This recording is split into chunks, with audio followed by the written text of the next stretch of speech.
Salam, bugünkü videoda kiçik summativ qiymətləndirmə 2-nin izahlarını verməyə çalışacağım. Birinci sualımıza baxaq. Floem borularının əhəmiyyəti nədir? Floem borularının əhəmiyyəti yarpaqda yaranmış üzüm maddələri daşımaqdır. Ksilem boruları su və mineral duzları daşıyır. Floem boruları isə yarpaqda yaranmış üzüm maddələri daşıyır. Gövdə vasitəsilə kökləri ötürə bilər. İkinci sualımıza baxaq. Örtük toxumasının əsas funksiyası nədir? Örtük toxuması adı üzərində örtük. Deməli, bitkini neyir? Xarici təsirlərdən qoruyur. C variantı düzgündür. Üçüncü sualımıza baxaq. Aşağıdakilərdən hansı fotosintezin əsas məhsuludur? Fotosintezin əsas məhsulu qlukozadır. Əlavə məhsulu isə oksigen qazıdır. Dördüncü sualımızda yarpağın sütunvari toxumasının bilavasitə altındakı cərgələrdə yerləşən hansı toxumadır? Sütunvari toxuma bax 12-ci sualımızda baxsaq görürük. Deməli sütunvari toxumadır. Altında isə süngərvari toxuma yerləşir. Deməli doğru variantımız C variantıdır. 5-ə baxaq. Fotosintezin sürəti hansı işıqda daha yüksək sürətlə baş verir? Fotosintezin sürəti qırmızı və mavi işıqda daha sürətlə baş verir. B variantıdır. 6. Transpirasiya əsasən bitkinin hansı orqanda baş verir? Deməli, yarpaqlarda baş verir. Yarpaqlarda buxarlanma hadisəsidir transpirasiya. Yarpağı həddən artıq qızmaqdan qoruyur. 7-ci sualımıza baxaq. Fotosintezə təsir edən xarici amili seçin. Bilirik ki, fotosintezə təsir edən həm xarici, həm də daxili amillər vardır.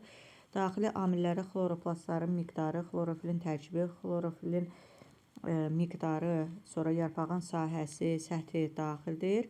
Xaricilərə isə deməli Y variantında olan temperatur daxildir.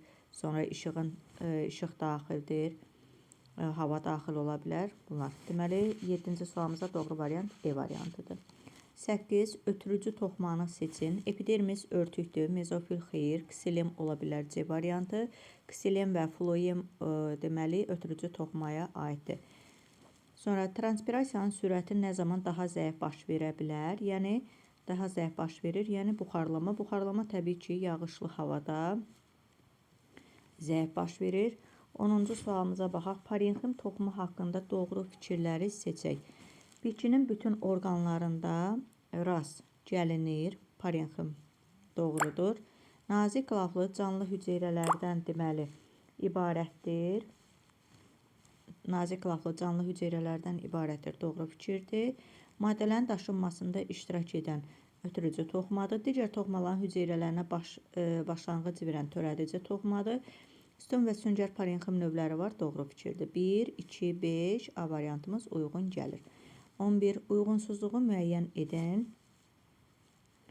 Nə deyir bizə? Kutikula örtük toxumasıdır. Doğrudur. Epidermis ötürücü. Ötürücü yox. Ötürücü deyil. Kambi törədicidir. Doğrudur. Qabıq örtücüdür. Doğrudur. Özək parenxim və ya əsaslı doğrudur. Deməli, düzgün olan B variantımızdır. 12-ci testimizə baxaq. Şəkildə yarpağın deməli enkəsi göstərilmişdir. Buna əsasən nömrələnmiş hissələrdən hansı yanlışdır? Birinci kutikuladır. Doğru fikirdir. İkinci epidermisdir. Doğru fikirdir. Üçüncü ksilem yox. Sütunvari toxumadır. Yanlışdır. Deməli C variantımız doğru variantdır. Dördüncü süngərvari toxumadır. Doğrudur. Beşinci isə epidermisdir. Doğrudur. Davam edək. 13-cü testimizlə. Yanlış variantı seçin deyir. Deməli, fotosintezin baş verməsi üçün işıq vacibdir. Doğrudur. İşığın intensivliyi yüksəldikcə fotosintezin sürəti davamlı olaraq yüksəlir. Davamlı olaraq yüksəlmir. Yüksəlir 25-30 dərəcə Selsidən sonra 25-35-dən sonra dayanır. Xlorofilin miqdarı fotosintezə təsir edən xarici amildir. Xlorofilin miqdarı fotosintezə bu da yanlış fikirdir. 2 dənə yanlış var. Çünki xlorofilin miqdarı xarici amilə aiddir. Fotosintez çiçəkli bitkilərdə yarpaq və cavan zoğlarında baş verir. Doğrudur. Yarpağın mezofil hüceyrələri deməli qlukoza mənbəyidir. Bu da doğrudur. Fotosintezin sürəti davamlı olaraq yüksəlir. 14-cü fikrə baxaq. Doğru fikirləri deyir seçin. Ksilin boruları ilə su və suda həll olmuş üzvü maddələr daşınır. Ksilin boruları ilə bu yanlışdır. 2-yə baxaq. Özək şüalarında hərəkət 2 istiqamətlidir. Doğrudur. Kökün bölünmə zonasında hüceyrələrin əksəriyyəti iri növbəli vakuolsuz hüceyrələrdir. Bəli, daim bölünürsə cavan hüceyrələr olmalıdır. 4-cü, yarpağın mezofil hüceyrələri parenxim toxumaya aiddir. Bu da doğru fikirdir. Yarpaqların boruları ilə su və mineral duzlar daşınır. Xeyr, üzvü maddələr daşınır. Deməli, bizim doğru variantlarımız 2, 3, 4 olacaq. 15-ə baxaq. Aşağıdakı terminlərlə onların funksiyalarını uyğunlaşdırın deyir. Meristemə baxaq. Deməli, verilib bizə meristem, epidermis, qapayıcı hüceyrələr, hidatod, parenxima. Deməli, meristemə aktiv bölünmə qabiliyyətinə malik hüceyrələr meristemdə olur. 1-ə D variantımız uyğun gəlir. 2-yə baxaq. Epidermis verib. Epidermisdə bitkinin orqanlarının səthini örtür. 2-yə C variantımız uyğun gəlir. Qapayıcı hüceyrələr ağızcıqları əmələ gətirir. E variantı uyğun gəlir.